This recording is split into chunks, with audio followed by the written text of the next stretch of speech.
Buy in bulk, switch off gadgets when they're not on. We've all heard the many wise words on how we can all save some hard-earned money at home. But we're about to meet one family who've topped the table for savvy spending. People from across the country and from right here in the Midlands took part in a competition to find the savviest family in Britain. In a moment, we'll hear a selection of money-saving top tips from you. But first, Tina Gelder has been to meet the winners at home. Hi, I'm David Staniforth. Hi, I'm Charmaine Staniforth. Hi, I'm Oliver Staniforth. And this is Charlie Staniforth. The Staniforths, well, when it comes to cutting costs, they know a thing or two. In fact, what they know saved them £1,035 in just 6 weeks. Things are tight out there at the moment. It's a tough world. Ever increasing costs of electricity, well, fuel bills in general, and food really. I think people believe that a savvy lifestyle is probably also, being tight. It's really not about being tight at all. No, not at all. It's about making the money that you do have, the income that you do have, will work harder for you.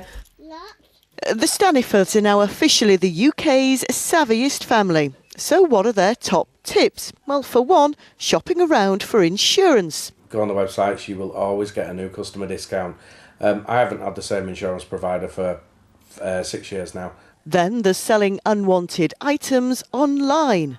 Timing, it seems, is crucial. The best time to list and have your list ending is around 7, 8 o'clock on a Sunday evening. You can increase your selling value by 30, possibly 40% for your item finishing this time. And cooking in bulk can see savings rise. We have a £200 monthly shopping budget, as we said, and a lot of that's due to the fact that I cook a lot of the dishes that we make in bulk.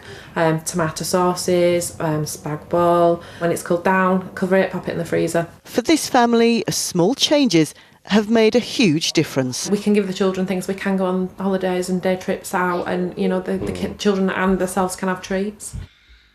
Along with the title, there was a host of prizes, including a £3,000 holiday. Necessity may have been the mother of this family's financial reinvention, but being savvy has certainly paid off. Tina Gelder, ITV News. Well, as promised, here are your top tips on staying savvy. Louise Kisby says, I found my best money-saving tool is my slow cooker.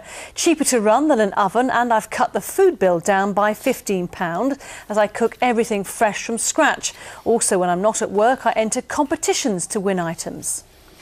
Anthony Rozowski says he's managed to save £10,000 in 2 years by just moving back to his mum's house. Well, he would, wouldn't he?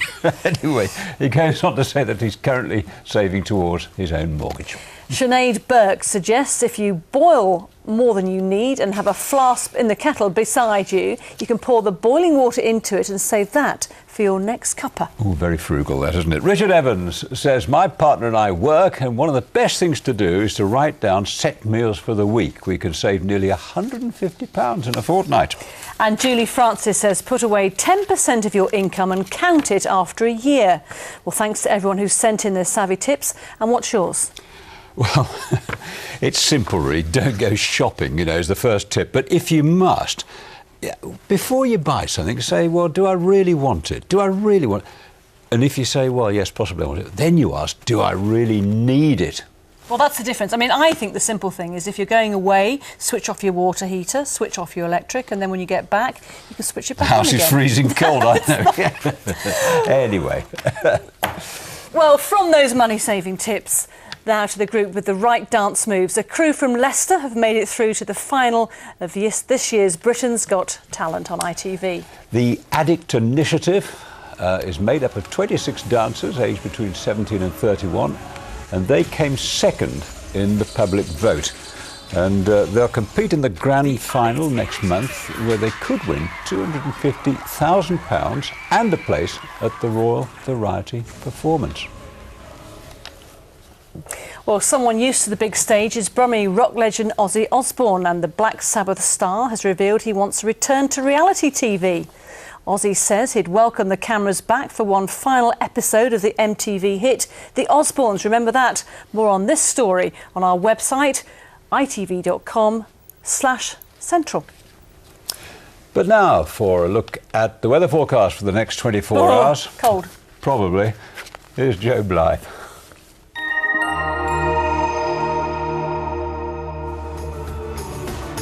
What's in store for today? ITV Local Weather, sponsored by CenterParcs. Thank you and good evening. Some better weather to look forward to as we go into the weekend. Feeling a little bit warmer. It'll certainly be brighter with some sunshine. There will be a few showers to come. However, high pressure is building in, so generally things are settling down a bit. Before then, though, a little bit more in the way of rain to come this evening, overnight and tomorrow morning. Low pressure still in charge. It's pushing westwards and away as high pressure builds in for Friday, Saturday and Sunday, though. Now back to tonight, and as we go through this evening, still some outbreaks of light rain and drizzle across the West Midlands. For many of us, gradually overnight tonight we'll see things drying out a little, and where we see any cloud breaks there could be some mistiness, light or patchy drizzle continuing for many of us. 11 or 12 Celsius, the overnight low. On to tomorrow. A bit of a cloudy start to the day, a legacy of drizzle, low cloud and mistiness initially, but things will cheer up a little bit during the afternoon. Brighter skies, some sunshine and a smattering of showers, 1 or 2 heavy, slow moving downpours during the afternoon. Temperature wise, it's up a bit on today's values. It could reach 16 or 17 Celsius, and that's the trend for the next few days.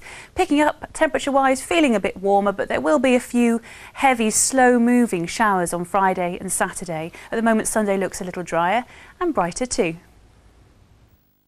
ITV Local Weather, sponsored by CenterParcs.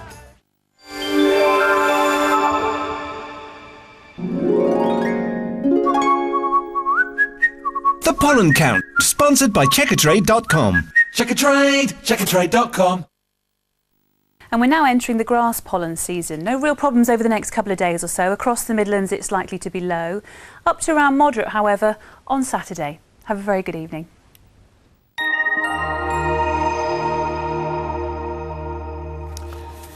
Which nearly brings us to the end of our programme, but now a quick reminder of tonight's top stories on ITV News Central. People from the Midlands are cutting back on essentials like food and heating because of the controversial spare room subsidy. That's according to a survey by the National Housing Federation. The Federation says almost 9 out of 10 of rent payers affected by the so-called bedroom tax are now worried about meeting their living costs. Police say a toddler from Worcester who's gone missing with her father may have been spotted in a village in Oxfordshire. They've been missing for 4 days. Police forces in Worcestershire, Oxfordshire and other areas have all joined in the search. And the family of Stephen Sutton are asking well-wishers attending his funeral tomorrow to wear bright colours instead of the traditional black. 19-year-old Stephen from Burntwood in Staffordshire lost his fight against multiple cancerous tumours 2 weeks ago after raising millions of pounds for charity. And that's it from Alison, from me and all the team here. Enjoy your evening. See you tomorrow. Bye-bye. Good night.